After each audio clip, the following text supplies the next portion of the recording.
Hello and welcome to Space Canada TV. Here we're going to show you how to do the sides method of defeating Crota. You can do this on normal or hard.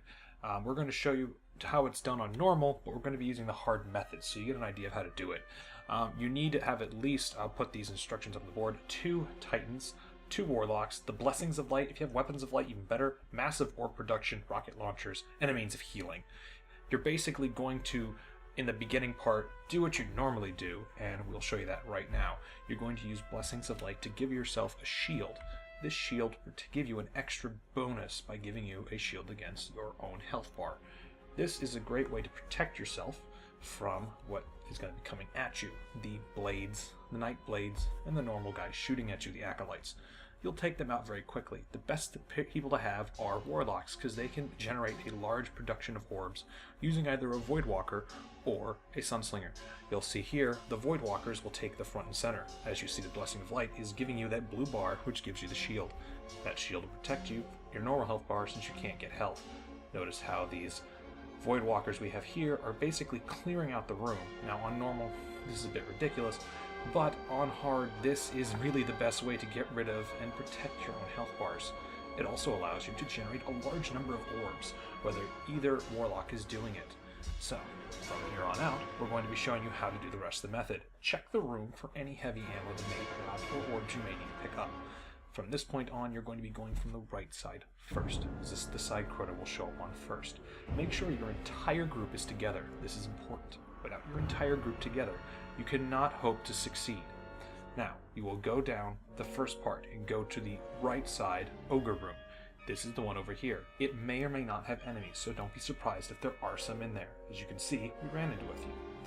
Basically, from this point on, you will clear the room, protect your health bars, and wait for the knight, the sword bearer, to show up into the room. By staying behind the block right you see that is blue right there, it should lure the sword breaker into the room. Sword bearer, pardon me. And basically you will not kill him. You want to bring him low enough in health that he stays in the room.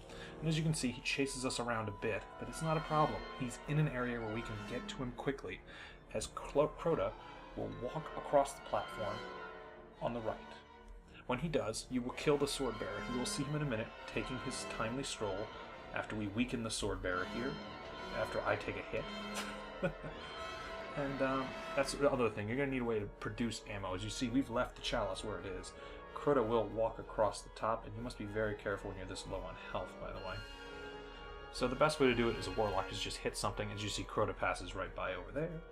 And your sword bearer will pick up the sword. Your Titans will take the lead by using Blessings of Light as a shielding you from the boomers up ahead, which you don't want to kill on hard at all. And I'm using machine gun, but the others are jumping out of the shield and hitting the guys with rocket launcher. This will bring Crota down, allowing your sword bearer to get in 3 good hits and then make a break back to you.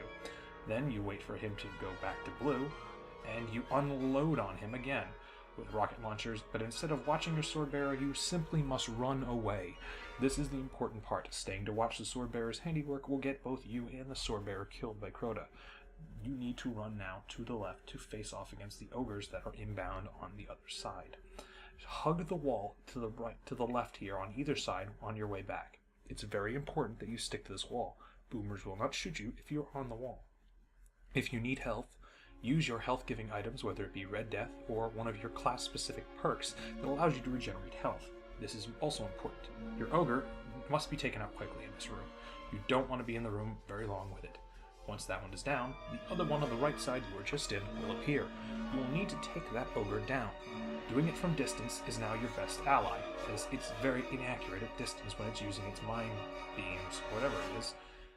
Taking this ogre down tends to be a bit of annoyance, which means you'll only be allowed to get 1 hit here on this side against Crota, no matter how quick you are. Normally on hard, you're only going to get 1 hit anyway. We could have gone for more, but we chose not to. You will then make your way, waiting for Crota and the sword bearer to appear. Sword bearer, of course, appears here, slowly moving his way to our position. Crota will then, in the middle of all this, pass above us, and he'll go to the left. Again, make sure the sword bearer is in with you, but is not harming you, as Crota passes by you without shooting you above you on that overpass. Your sword bearer will again pick up the sword. Your blessings of light will then put up into position for you to make one heavy strike against Crota here. This is important that you do it just as we do it. Again, bring down the shield. Your sword bearer takes the hits, and you immediately evacuate from the area as to not be hit by the boomers. You will then proceed to do the second step again by going to the right, clearing the room, and taking Crota down on the right side of the map. Again, sticking to the walls to prevent the boomers from taking pot shots at you. Again, this room may be filled with people, and more will still come through the doors whenever they, well, please, so you must be very careful.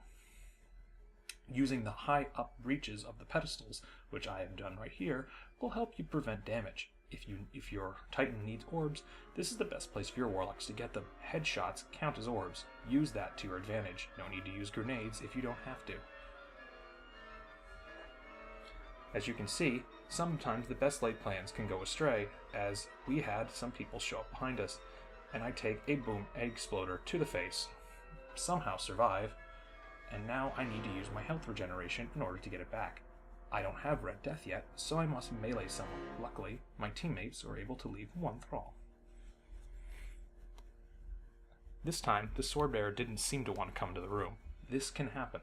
You will have to go out and actually get the swordbearer, so don't be concerned if this happens. It does happen from time to time. As long as you reach the swordbearer in time, you can still have a chance of defeating Crota. This is not a problem on normal. It can be an issue on hard, depending upon how well your grip is doing. Again, the swordbearer is within reach, so you can always get to him, as Crota will pass above you, right there. And the swordbearer, of course, follows the Crota normally.